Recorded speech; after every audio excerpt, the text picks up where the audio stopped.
sa akin kasi may mga mais. Wala pumasok sa bahay. Masok mga. Sigurado papasok yan. Pasok yan sa bahay. Ayan o, pumasok na. Ayan.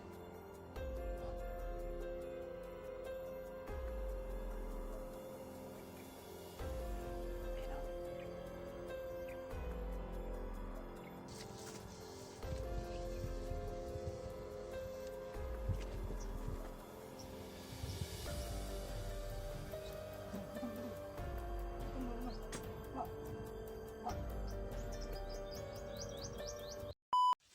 So ayan mga idol, dito tayo habang kailangan hindi tayo masilip dito.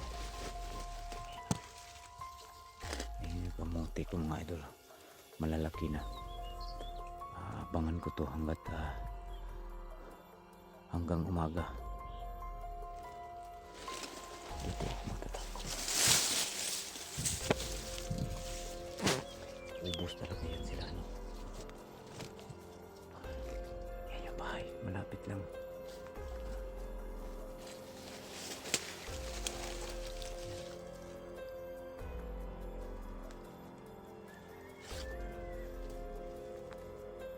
May bahay sana dyan sa kapitbahay namin pero walang tao. Walang tao po dyan.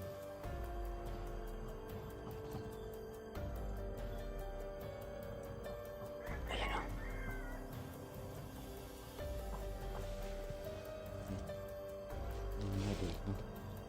Marami kasing magnanakaw dito. Yung bahay dyan, yung gumawa. Ninakawan sila ng mga gamit, no? Kaya pag-isipan ko na abangan ko yan dito. Kung magnanakaw na yan o ang pakay nila sa akin. May mga tao dito na minsan lang kasi ilang bahay lang kami dito, dalawang bahay lang kami dito. Diyan sa unahan meron ding isa. Pinasok din sila ng tao dyan sa loob. Malaki yung nawala nila, no? Na mahigit 30,000 yung nawala, tsaka kinuha pa yung alkansya. Kaya mag-ingat talaga. Sabi niya na mag-ingat kami dito, no? Kaya ko na yung taong nagmamasay dito siguro may balak na naman yun.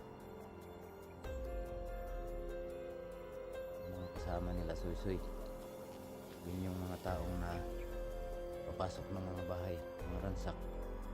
Kung ano man yung makukuha nila, kukunin nila.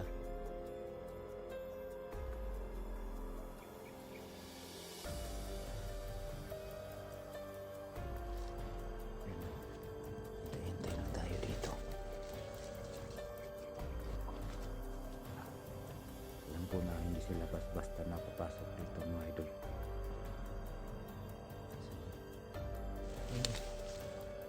May bahay yan, no?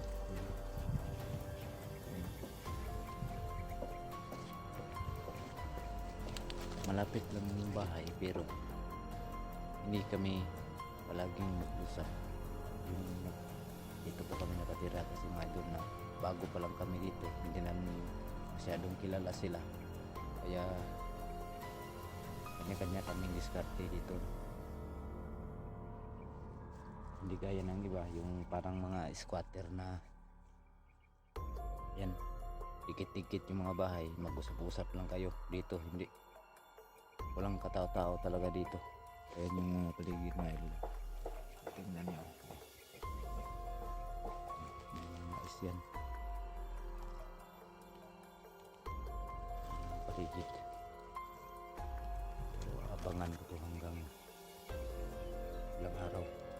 Sabi ni Suy-Suy, babalik daw dito.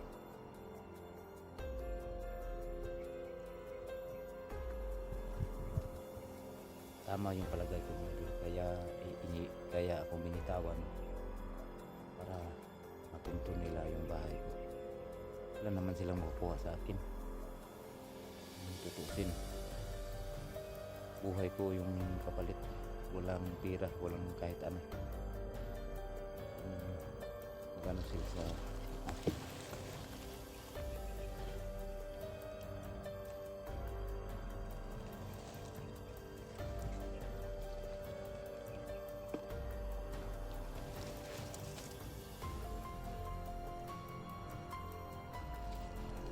Kasi dito mo ito mo, hindi pala tayong ibang matakuan.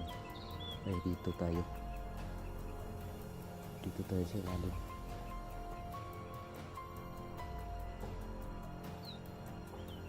Maya.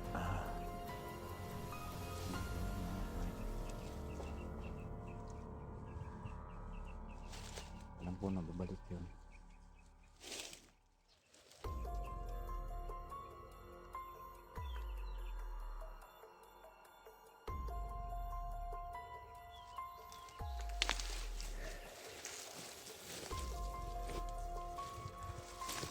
Kahit malubat tong cellphone mga idol, no? Abangan ko talaga dito. Kahit hindi ako makabidyo, at least makabawi ako sa kanila.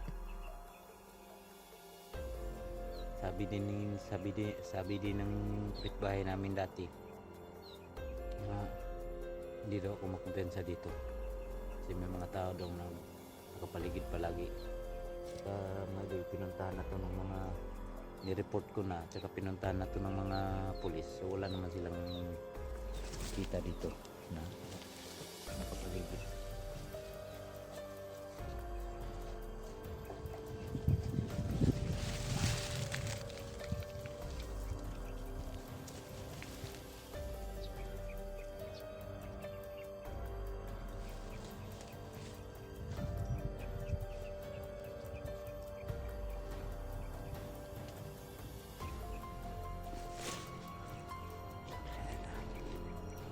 Lapitan ko mga idol, no? Lapitan ko lang. Yung aso ko, gutom na yan.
Papasok to, papasukin ko to.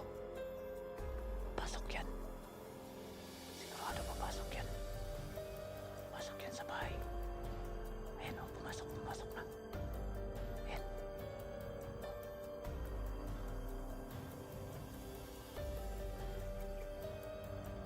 Ayan o.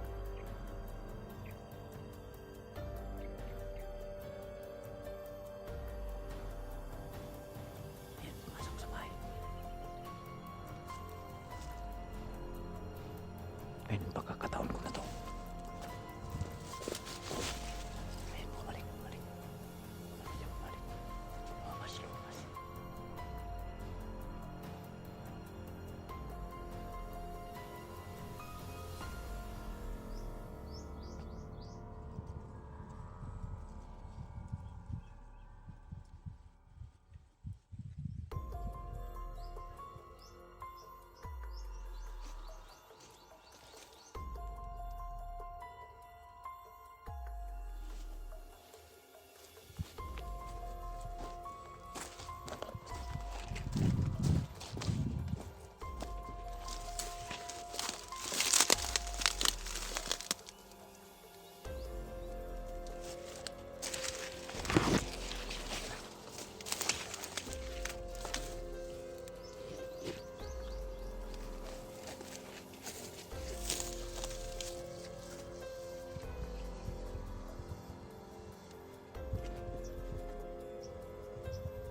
Ayan.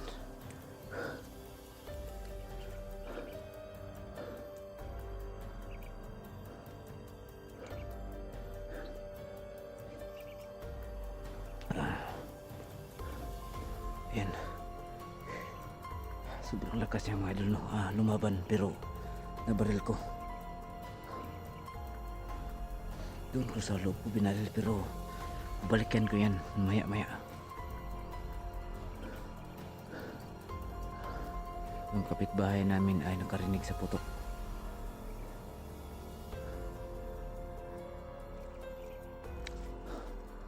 Babalikan ko yan mamaya. Kukunin ko yung bangkay niya dyan. Ang bahala dyan kung saan ko ilagay yan. Kailangan maitapon ko yan mamayang gabi. Sa ngayon hindi muna kasi maaga pa.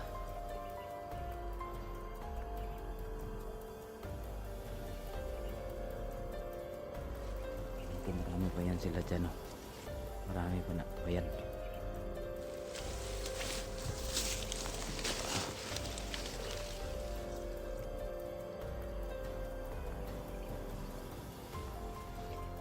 Takbo ko kanina mga naputol yung kamera.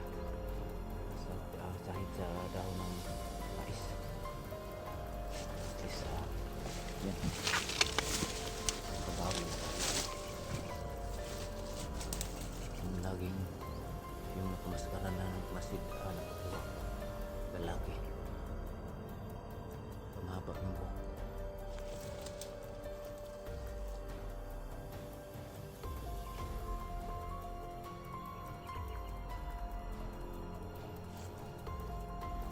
Ayun o, may paparating. May paparating.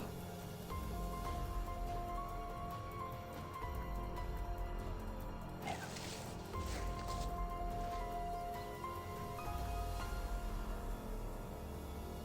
Nag-usap-usap. Nag-usap-usap sila doon.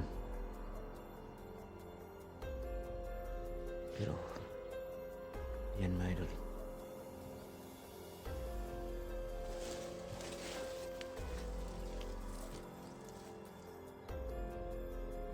Yan yung mga idol. Yung nakaraan. Yung ilang araw akong hindi nakapag-vlog. Ilang araw akong hindi nakapag-vlog. Nawalan ako ng gamit yan mga idol, no? Yung mamahaling gamit, yung gamit mo sana dyan sa bahay, yung grinder at saka welding na ninakaw yung nakaraan. Minto ako sa pag-vlog, focus ako dyan eh, ninakaw mga idol. Tapos yun, may mga tao talaga na sobrang sama. Iba yung kanilang mga isip, no? So ngayon, pira na talaga sila. Kaya mag-ingat po tayo palagi. Kaya ako isugal ko ng buhay ko mga idol, no? Para lang titigil na yan sila. Maubos yan sila. Kung ipahuli mo yan sa mga pulis, ay sigurado babalik yan. Kung makaano naman yan, makalabas naman yan sa kulungan, babalik yan sa pagnanakaw. Kaya tuturasin na lang yan. Yung nakaraan may pinatay, nire-rape yung anak, preso yung nang rape. Pero yung sa akin, hindi ko talaga ipakulong yung tao na yun, yung nang rape. Papatayin ko talaga. Hindi siya magsisisi sa kanyang ginawa. Bago lang mga idol, may nirip yan sa baryo namin, 8 anyos. Kinulong yung nang rape pero wala. Buhay ng anak mo yung kinuha kung sa akin. Kaya nga kung sino man yung gustong magnakaw dito at saka papasok dito, ay hindi ko na talaga i-report na, padaan sa mga pulis. Ako na lang mismo yung kuha sa kanila. Wala naman, hindi yan mga idol, no? Ilibing na lang yan. Yan, abangan lang natin dito hanggat baka may mga kasama, kasi may nag-usap-usap doon sa unahan. Dito tayo mag-abang mga idol, no? Buti yung bag ko kinuha ko, nandito yung mga gamit at yung charger, para po magagamit natin, no? Tsaka may pira dito na 300, so may pambaon na tayo. Tsaka nilagay ko na rin yung power bank dito mga idol, no? Kung sakali man na ilang araw pa tayo na hindi makauwi, makapasok dyan, magmasid tayo dito. Kung sino pa yung gustong pumunta dito, tudasin ko talaga mga idol, no? Maingay. So mga idol, no? Hanggang dito na siguro. I-off ko na tong camera. Wala naman siyang kasama. Yung pumasok dyan, walang kasama. Gawa muna ako dito ng safety. Saka hindi ako makikita nila. Para dali ko silang makita pag sila'y papasok dito pumunta.